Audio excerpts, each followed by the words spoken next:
Assalamualaikum warahmatullahi wabarakatuh.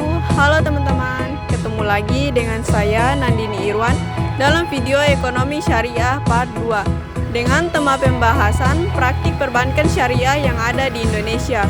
Dalam video ini saya akan membahas beberapa poin-poin penting tentang praktik perbankan syariah, yaitu aspek penting dari perbankan syariah di Indonesia, pengaruhnya terhadap ekonomi negara, tantangan dan peluang perbankan syariah, perbedaan praktik perbankan syariah dan perbankan konvensional, persaingan perbankan syariah dan perbankan konvensional, dan yang terakhir ada tantangan sumber daya manusia. Praktik perbankan syariah di Indonesia. Perbankan syariah di Indonesia telah berkembang pesat dalam beberapa tahun terakhir. Perkembangan perbankan syariah di Indonesia dimulai pada tahun 1992 dengan berdirinya Bank Syariah pertama. Sejak saat itu, industri ini mengalami pertumbuhan yang signifikan dengan semakin banyaknya bank dan lembaga keuangan yang menawarkan produk syariah. Namun, terdapat berbagai tantangan dan peluang yang harus dihadapi. Aspek-aspek penting dari perbankan syariah dan bagaimana mereka mempengaruhi ekonomi negara. Perbankan syariah memiliki beberapa aspek penting yang mempengaruhi ekonomi negara. Berikut adalah beberapa di antaranya. Aspek penting dari praktik perbankan syariah. 1. Prinsip keadilan dan transparansi. Perbankan syariah menerapkan prinsip-prinsip keadilan dan transparansi dalam setiap transaksi. Ini berarti tidak ada riba atau bunga, gharar atau ketidakpastian dalam transaksi. Yang kedua ada perhimpunan dana berbasis keuntungan. Dana yang dikumpulkan oleh bank syariah dikelola berdasarkan prinsip wadiah atau titipan dan mudharabah atau kemitraan.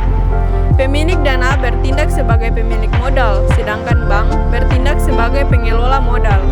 Yang ketiga ada penggunaan dana untuk aktivitas produktif. Dana yang dikumpulkan oleh bank syariah harus digunakan untuk aktivitas yang produktif dan tidak spekulatif. Ini berarti dana tidak boleh digunakan untuk investasi yang tidak produktif atau tidak etis. Contohnya mungkin untuk penggunaan investasi bodong. Yang keempat ada pengawasan dan regulasi yang ketat. Perbankan syariah diawasi oleh lembaga pengawas yang memastikan bahwa bank mematuhi prinsip-prinsip syariah dalam setiap operasionalnya. Selanjutnya ada pengaruh terhadap ekonomi negara. A. Peningkatan pertumbuhan ekonomi. Perbankan syariah dapat mendorong pertumbuhan ekonomi dengan menyediakan pembiayaan yang efisien dan berbasis keuntungan. Ini membantu pelaku ekonomi untuk meningkatkan produksi dan konsumsi. B. Stabilitas keuangan. Sistem perbankan syariah cenderung lebih stabil karena menghindari praktik-praktik spekulatif yang dapat menyebabkan krisis keuangan. C. Dana yang efisien. Perbankan syariah mendorong pengalokasian dana yang lebih efisien karena dana harus digunakan untuk aktivitas yang produktif dan beretika. D. Peningkatan kepercayaan masyarakat. Prinsip-prinsip keadilan dan transparansi dalam perbankan syariah dapat meningkatkan kepercayaan masyarakat terhadap sistem keuangan, yang pada gilirannya dapat meningkatkan partisipasi masyarakat dalam sektor keuangan. Tantangan dan peluang perbankan syariah. Yang pertama ada tantangan. Perbankan syariah dihadapkan pada beberapa tantangan yang signifikan, termasuk tren kenaikan suku bunga yang mengharuskan mereka untuk mencari dana murah yang lebih cerdik, serta ancaman resesi global yang bisa mempengaruhi kondisi perekonomian nasional. Selain itu, kualitas dan kuantitas sumber daya manusia yang terbatas serta infrastruktur yang belum memadai juga menjadi hambatan dalam pengembangan ekonomi syariah. Tingkat literasi keuangan masyarakat yang masih rendah terhadap produk-produk keuangan syariah juga memerlukan perhatian khusus. Namun, di balik tantangan-tantangan tersebut terdapat peluang besar bagi perbankan syariah. Selanjutnya ada peluang.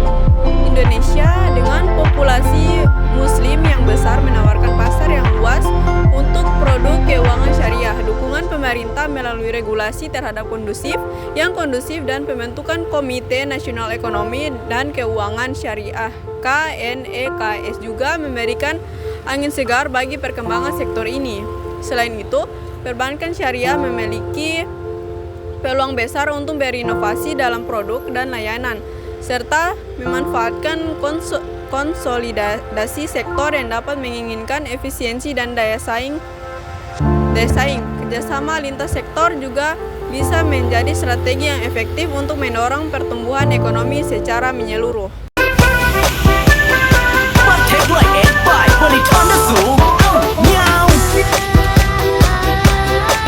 Di sini saya sudah berada di salah satu bank konvensional yang ada di Ternate, yaitu Bank BRI.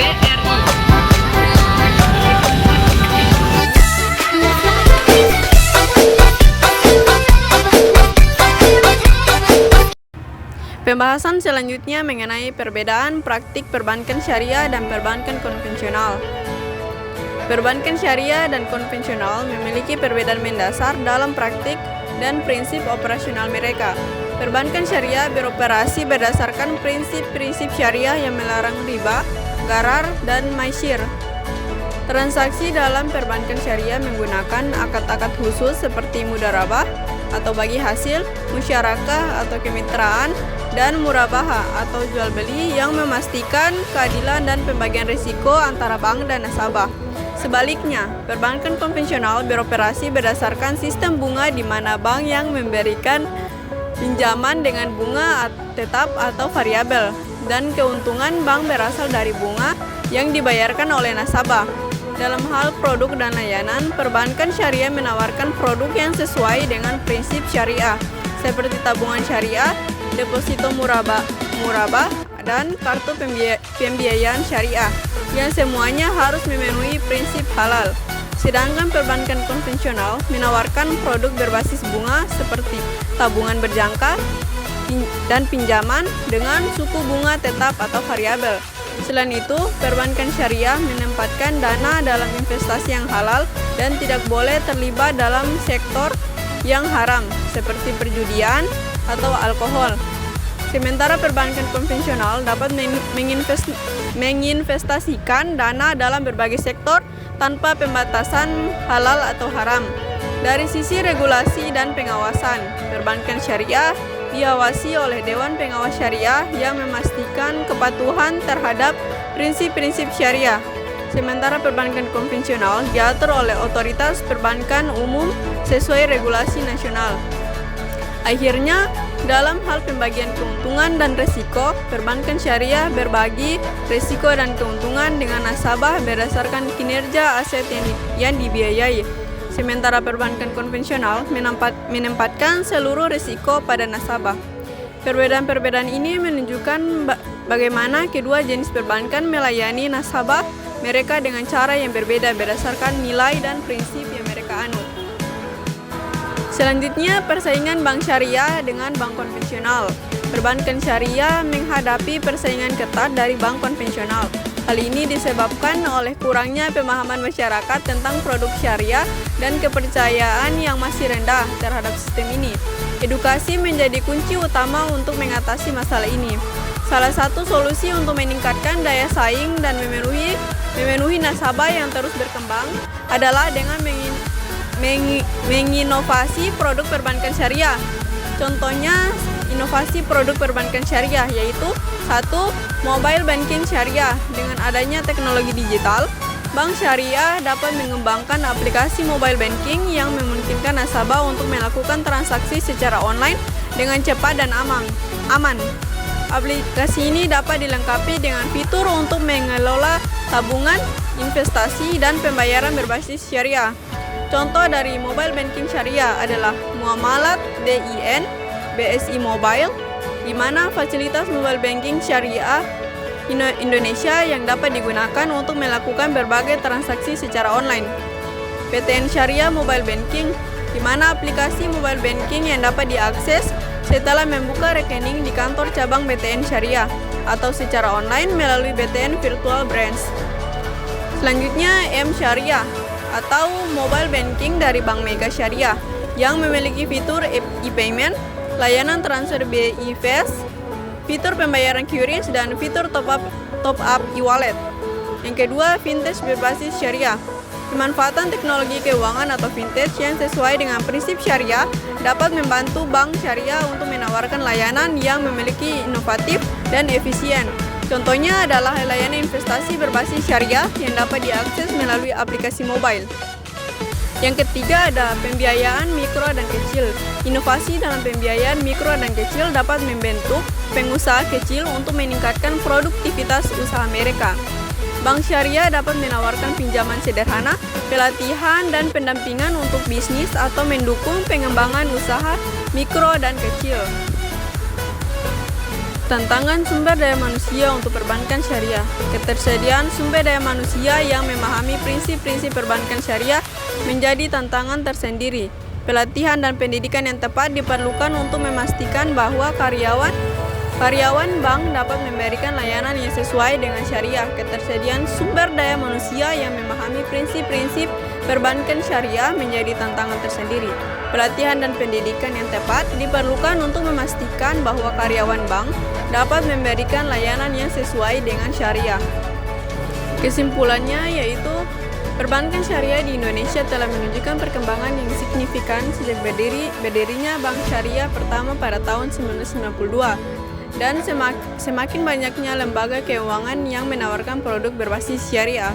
Meskipun menghadapi tantangan seperti kurangnya pemahaman masyarakat, persaingan ketat dengan bank konvensional, dan keterbatasan sumber daya manusia, perbankan syariah juga memiliki peluang besar untuk tumbuh, terutama di tengah populasi muslim yang besar dan dukungan regulasi dari pemerintah. Prinsip-prinsip keadilan dan transparansi yang diterapkan dalam setiap transaksi serta inovasi produk seperti mobile banking syariah menjadi kunci untuk meningkatkan daya saing dan menarik lebih banyak nasabah. Dengan memanfaatkan peluang yang ada dan mengatasi tantangan yang dihadapi, perbankan syariah berpotensi untuk berkontribusi lebih besar terhadap pertumbuhan ekonomi nasional dan meningkatkan literasi keuangan masyarakat terhadap produk-produk syariah.